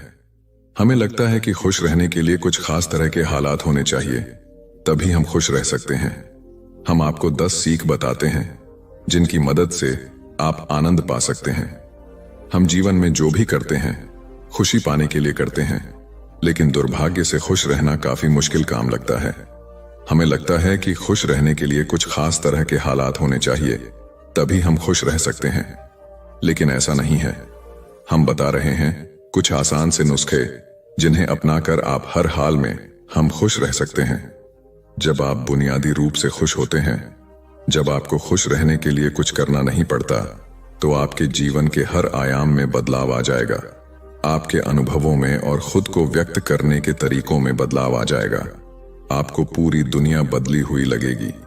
आपका अब कोई निहित स्वार्थ नहीं होगा, क्योंकि चाहे आप कुछ करें या ना करें, चाहे आपको कुछ मिले या ना मिले, चाहे कुछ हो या ना हो, आप स्वभाव से ही आनंदित होंगे। जब आप अपने स्वभाव से ही खुश होते हैं, तो आप जो भी करेंगे वह बिल्कुल अलग स्तर पर होगा। तो पहली सीख है, ध्यान रखें कि खुश रहना आपकी बुनियादी जिम्मेदारी है। किसी इंसान की पहली और सबसे महत्वपूर्ण जिम्मेदारी एक खुशमिजाज प्राणी होने की है। खुश रहना जीवन का चरम पहलू नहीं है, यह जीवन का बुनियादी पहलू है। अगर आप खुश नहीं हैं तो आप अपने जीवन में क्या कर सकते हैं? एक बार आप खुश हों, तभी दूसरी महान संभावनाएं खुलती हैं। चाहे आप जो भी करें, आप अपने अंदरूनी गुणों को ही विस्तार देते हैं और जगाते हैं। चाहे आप इस बात को पसंद करें या नहीं, हकीकत यही है। जब तक कि कोई महत्वपूर्ण चीज आपके भीतर घटित नहीं होती, आप दुनिया के लिए कुछ बहुत महत्वपूर्ण नहीं कर सकते। इसलिए अगर आप दुनिया के बारे में चिंतित हैं, तो पहली चीज आपको यह करनी चाहिए कि खुद को एक खुशमिजाज प्राणी में रूपांतरित करें। दूसरी सीख, पहचानें कि खुशी आपकी मूल प्रकृति है। इससे कोई फर्क नहीं पड़ता कि आप अपने जीवन में क्या कर रहे हैं, चाहे वह कारोबार हो, सत्ता, शिक्षा या सेवा। आप ऐसा इसीलिए कर रहे हैं क्योंकि आपके भीतर कहीं गहराई में एक भावना है कि इससे आपको खुशी मिलेगी। इस धरती पर हम जो कुछ भी करते हैं वह खुश रहने की इच्छा से करते हैं, क्योंकि यह हमारी मूल प्रकृति है। जब आप बच्चे थे तो आप यूं ही खुश थे, वही आपकी प्रकृति है। खुशी का स्रोत आपके भीतर है। आप उसे हमेशा के लिए एक जीवंत अनुभव बना सकते हैं। तीसरी सीख, चीजों का महत्व पहचानें। आज सुबह क्या आपने देखा कि सूर्य बहुत अद्भुत तरीके से उगा? फूल खिले, कोई सितारा नीचे नहीं गिरा, तारामंडल बहुत अच्छी तरह काम कर रहे हैं, सब कुछ व्यवस्थित है। आज समूचा ब्रह्मांड बहुत बढ़िया तरीके से काम कर रहा है, मगर आपके दिमाग में आया किसी विचार का एक कीड़ा आपको यह मानने पर मजबूर कर देता है कि आज बुरा दिन है। कष्ट मुख्य रूप से इसलिए होता है क्योंकि ज्यादातर इंसान इस जीवन के प्रति सही नजरिया खो बैठे हैं। उनकी मनोवैज्ञानिक प्रक्रिया अस्तित्व की प्रक्रिया से कहीं बड़ी हो गई है, या सीधे सीधे कहें तो आपने अपनी रचना को सृष्टा की सृष्टि से कहीं अधिक महत्वपूर्ण बना दिया है। यह सारी पीड़ा का बुनियादी स्रोत है। हम इस बात की पूरी समझ खो बैठे हैं कि यहां जीवित रहने के क्या मायने हैं। आपके दिमाग में आया कोई विचार या आपके मन की कोई भावना फिलहाल आपके अनुभव की प्रकृति को तय करती है, और यह भी हो सकता है कि आपके विचार और भावना का आपके जीवन की सीमित हकीकत से कोई लेना देना न हो। पूरी सृष्टि बहुत बढ़िया तरीके से घटित हो रही है, मगर सिर्फ एक विचार या भावना सब कुछ नष्ट कर सकती है। चौथी सीख है, अपने मन या दिमाग को उसके असली रूप में देखें। जिसे आप मेरा मन कहते हैं, वह असल में आपका नहीं है।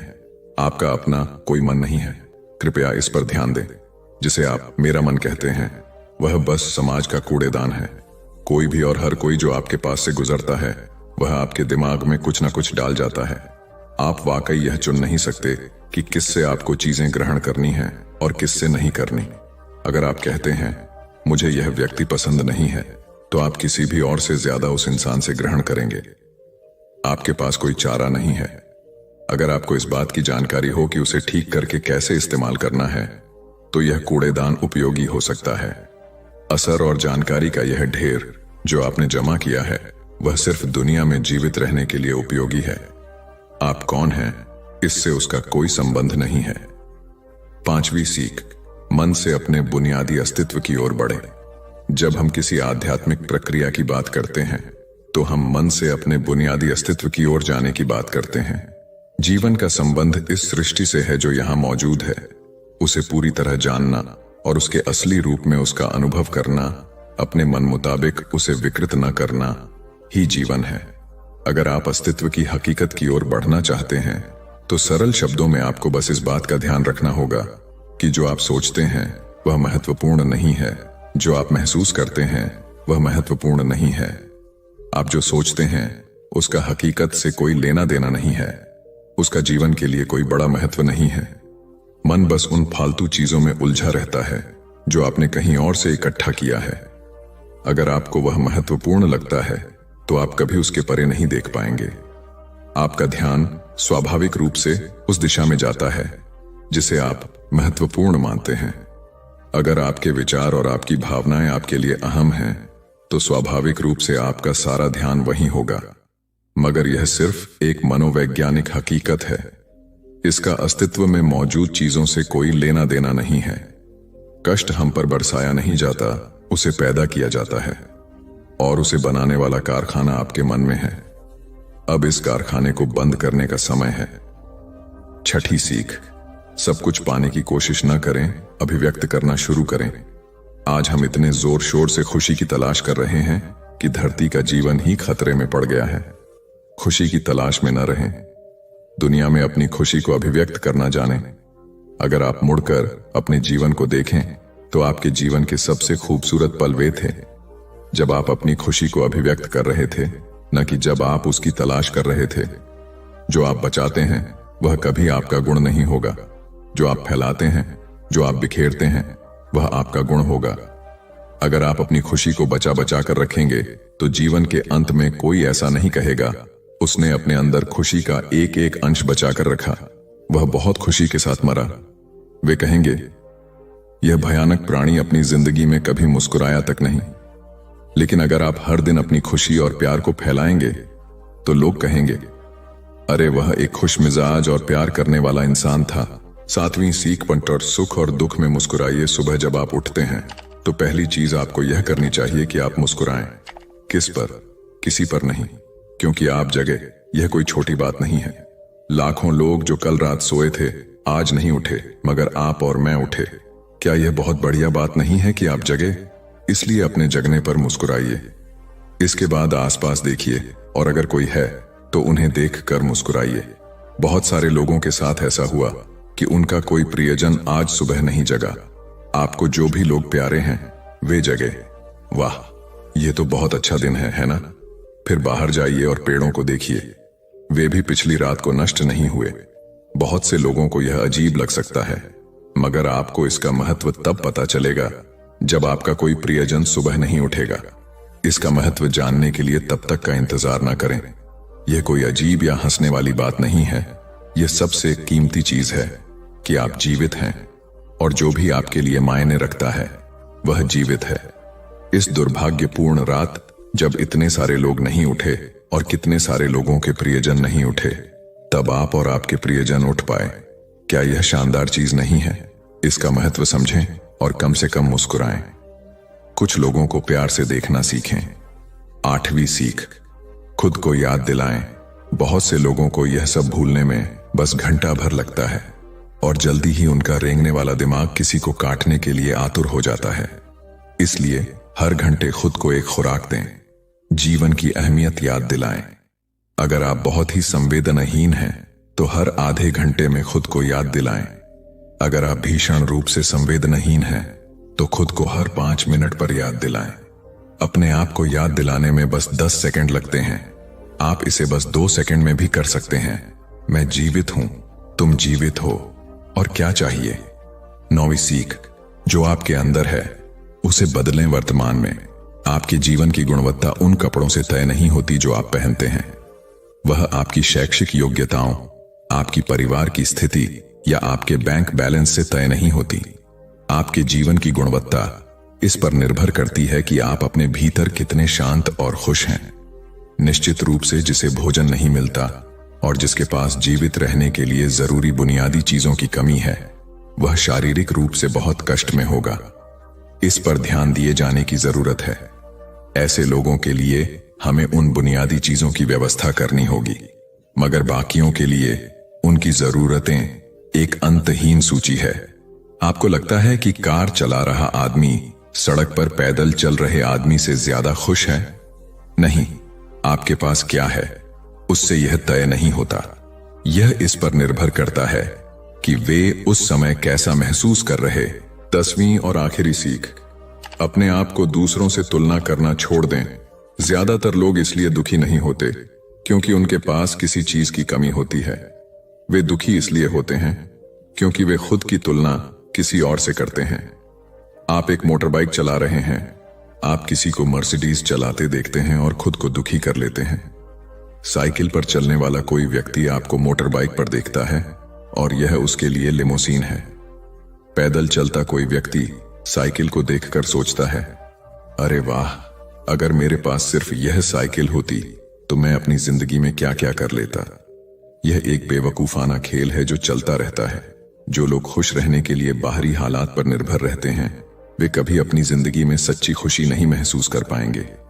निश्चित रूप से अब समय है कि हम अपने अंदर झांकें और देखें कि हम किस तरह खुशहाली में रह सकते हैं। जीवन के अपने अनुभव से आप साफ साफ देख सकते हैं कि सच्ची खुशी आपको तभी मिलती है जब आपके अंतर मन में बदलाव आता है। जब आप खुश होने के लिए बाहरी स्थितियों पर निर्भर होते हैं तो आपको समझना चाहिए कि बाहरी हालात कभी भी 100% आपके अनुकूल नहीं होते। जब यह हकीकत है तो कम से कम इस एक इंसान यानी कि आप को उस तरह रहना चाहिए जैसे आप रहना चाहते हैं। अगर आप अपने अंदर उस तरह होते हैं जिस रूप में आप खुद को रखना चाहते हैं तो आप कुदरती तौर पर खुश होंगे। यह कोई ऐसी चीज नहीं है जिसे आपको खोजना पड़े। अगर आप अपनी मूल प्रकृति में वापस चले जाते हैं तो आप सिर्फ खुश ही रहेंगे। हमारी दूसरी कहानी है अपने मन पर नियंत्रण कैसे करें। आज हम आपको मन पर नियंत्रण करने के 10 उपाय बताएंगे। अगर आप फॉलो करते हैं तो यकीनन आप अपने मन पर नियंत्रण कर पाएंगे। तो चलिए दोस्तों, हम आपको एक एक करके समझाते हैं। अपने मन को नियंत्रित करने के लिए 10 युक्तियां। हमारे मन में अक्सर दिन भर में इतने सारे विचार आते हैं कि यह महसूस करना मुश्किल हो जाता है कि हम उन पर पूरी तरह से नियंत्रण रख पा रहे हैं। कभी कभी ऐसा लगता है कि वे आपके दिमाग पर हावी हो गए हैं। आप एक ऐसे दिन के बाद बिस्तर पर लेट रहे हैं जो कभी खत्म होता नहीं दिख रहा था। आपका शरीर थका हुआ है और आपके तकिए आपको बुला रहे हैं, लेकिन जैसे ही आप बिस्तर पर लेटते हैं आपका दिमाग पागल हो जाता है। ये विचार अचानक से आपके दिमाग में आते हैं और आपको नहीं पता कि इनके बारे में क्या करना है। अचानक आप तनाव में आ जाते हैं और आपको लगता है कि आप कभी सो नहीं पाएंगे। तब आपको पता चलेगा कि आपको अपने मन को नियंत्रित करना सीखना होगा। आप सीख सकते हैं कि उन अवांछित नकारात्मक विचारों को अधिक सकारात्मक सोच के लिए कैसे बदला जाए। यह आपकी उंगलियों के इशारे से नहीं होगा, लेकिन निरंतर प्रयास से आप अपने विचारों को अधिक उत्पादक सकारात्मक चीजों पर केंद्रित करने में सक्षम होंगे। आइए जानें कि अपने विचारों को नियंत्रित करना क्यों महत्वपूर्ण है और हमारे विचार हमारे शरीर के बाकी हिस्सों से किस प्रकार जुड़े हुए हैं। अवांछित विचार क्या हैं? हम जानते हैं कि सकारात्मक सोच और आशावाद वास्तव में हमारे स्वास्थ्य और शारीरिक कल्याण में सुधार कर सकते हैं, लेकिन अवांछित विचार हमें नकारात्मक भावनाओं से भर सकते हैं और हमें पराजित महसूस करा सकते हैं। वे हमें अतीत में उलझाकर या भविष्य के बारे में चिंतित महसूस कराकर वर्तमान क्षण से दूर ले जाते हैं। अवांछित विचारों के साथ हम नकारात्मक आत्मचर्चा से जूझ सकते हैं क्योंकि हम कम आत्मविश्वास महसूस करते हैं, अधिक आत्मसंदेह करते हैं और हमारा आत्मसम्मान कम होता है। कभी कभी ये नकारात्मक विचार स्वतः स्फूर्त लग सकते हैं। शायद किसी बात ने आपको किसी ऐसे दोस्त की याद दिला दी हो जिसे आपने खो दिया हो या कोई अवसर चूक गया हो। उस समय आपके अवांछित विचार आपके काम को नुकसान पहुंचा सकते हैं या आपको कुछ नया करने से रोक सकते हैं। और अगर आप अपने मानसिक स्वास्थ्य से जूझ रहे हैं तो यह और भी बुरा हो सकता है। शोध से पता चला है कि अवसाद अधिक नकारात्मक विचार पैदा करता है, जिससे आपके अपने मन को नियंत्रित करना कठिन हो जाता है। अगर हम अपने विचारों पर नियंत्रण पाने के लिए प्रयास नहीं करते हैं तो हमारे अवांछित विचार हमारे समग्र स्वास्थ्य पर नकारात्मक प्रभाव डाल सकते हैं। अगर आपको लगता है कि अवांछित विचारों से जूझने वाले आप अकेले नहीं हैं, तो आप अकेले नहीं हैं। बेटर अप में हमारे कोच स्वस्थ स्वास्थ्य के निर्माण की दिशा में काम करते समय सहायता और मार्गदर्शन प्रदान करते हैं। अवांछित विचारों से दूर अपने मन पर नियंत्रण पाना सीखना आसान नहीं है। इसके लिए कड़ी मेहनत और भरपूर ध्यान की आवश्यकता होती है। कुछ दिनों में आपके अवांछित विचार आप पर भारी पड़ सकते हैं, लेकिन महत्वपूर्ण बात यह है कि आप इस विचार से बचें। क्या आप अपने मन को नियंत्रित कर सकते हैं? क्योंकि आप निश्चित रूप से कर सकते हैं। माइंडफुलनेस, मेडिटेशन और श्वास व्यायाम का अभ्यास करें। अपने आत्म संवाद में अपमान के स्थान पर सकारात्मक कथनों को शामिल करें। अपने दिमाग को शांत करने के लिए दिन में कुछ समय रुकें। नकारात्मक विचारों को जन्म देने वाली चीजों से बचें, जैसे सोशल मीडिया पर स्क्रॉल करना। यदि आप भ्रमित हैं या अनिश्चित हैं कि कैसे सोचें, तो अपने अवांछित विचारों जैसे चिंतन या बुरे रवैये का कारण बनने वाले पैटर्न की पहचान करने के लिए बेहतर आत्म जागरूकता विकसित करें। अपने भीतर के आलोचक को चुनौती देने और परिस्थितियों के प्रति अपने दृष्टिकोण को बदलकर अधिक सकारात्मक बनने का प्रयास करें। सुनिश्चित करें कि आप व्यायाम करने के बाद या तनावपूर्ण दिन में अपने दिमाग को ठीक से आराम दें। अपने विचारों को डायरी में लिखें और उन्हें बाहर निकालें तथा अपनी भावनाओं को व्यक्त करें। सहायता के लिए किसी चिकित्सक, जीवन प्रशिक्षक या किसी विश्वसनीय मित्र या प्रियजन सीखें कि अपने विचारों को स्वीकार करना ठीक है, लेकिन उन विचारों को छोड़ दें जो आपके उद्देश्य की पूर्ति नहीं करते। नकारात्मक, निराशावादी लोगों की बातें सुनना बंद करें और उनकी सलाह पर ध्यान न दें। जब आप अवांछित विचारों से अभिभूत हो जाएं, तो सकारात्मक कल्पना का अभ्यास करें। अपना ध्यान भटकाएं, चाहे वह किसी दोस्त को कॉल करना हो, कोई शो देखना हो या टहलने जाना हो। कुर्सी पर आराम करती महिला अपने मन को कैसे नियंत्रित करें? अपने मन पर नियंत्रण रखना क्यों महत्वपूर्ण है? अपने मन पर नियंत्रण रखने से हमें अपने अल्पकालिक और दीर्घकालिक लक्ष्यों को प्राप्त करने में मदद मिलती है। यह हमें एक स्पष्ट, आत्मविश्वासी, विकास मानसिकता के साथ पेशेवर और व्यक्तिगत रूप से अपने दिन गुजारने में मदद करता है। जब हमारे मन पर आक्रमण हो रहा हो, तो अपने लक्ष्यों को प्राप्त करना कठिन हो जाता है, विशेषकर तब जब आक्रमण हमारे भीतर से हो रहा हो। ये हमले हमारा ध्यान भटका सकते हैं, हमें खुद पर संदेह करवा सकते हैं और हमारी प्रगति को पटरी से उतार सकते हैं। लेकिन आप जिस चीज पर ध्यान देते हैं, उसका असर आपके जीवन पर पड़ता है। अगर आप अपने नकारात्मक विचारों को दूर करना सीख जाते हैं, तो आपके लिए सकारात्मक सोच बनाए रखना आसान हो जाएगा। नकारात्मक सोच से बचने पर अपना ध्यान केंद्रित करने की कोशिश करें। अधिक केंद्रित मानसिकता के साथ, जो अवांछित विचारों से दबी हुई नहीं है, हम वह हासिल कर सकते हैं जिसे हम हासिल करना चाहते हैं। कभी कभी हमें अपने मन को उन विचारों से दूर रखना पड़ता है जो सकारात्मक लगते हैं, लेकिन वास्तव में हमें किसी नकारात्मक या परेशान करने वाली चीज की ओर ले जा सकते हैं। अपने परिवेश के बारे में यथार्थवादी होना और स्वस्थ आशावादी होना महत्वपूर्ण है। बहुत ज्यादा सकारात्मक होना, इस हद तक कि यह विषाक्त हो जाए, हमारे दिमाग के लिए भी अच्छा नहीं है। इसे पहचानना और नियंत्रित करना उतना ही महत्वपूर्ण है जितना कि अपने अवांछित विचारों को प्रबंधित करना। अपने मन को नियंत्रित करने के क्या लाभ हैं? अपने विचारों पर नियंत्रण रखने से आपको कई अलग अलग लाभ मिलते हैं जो आपके जीवन के हर पहलू को प्रभावित करते हैं। हमारा मानव मस्तिष्क पेशेवर और व्यक्तिगत दोनों तरह से कड़ी मेहनत करता है, इसलिए अपने मन को नियंत्रित करने के लाभ बहुत दूर तक फैले हुए हैं। अपनी भावनाओं को स्वस्थ तरीके से नियंत्रित करने में सक्षम होने से हमें अपने कार्यों को नियंत्रित करने में मदद मिलती है।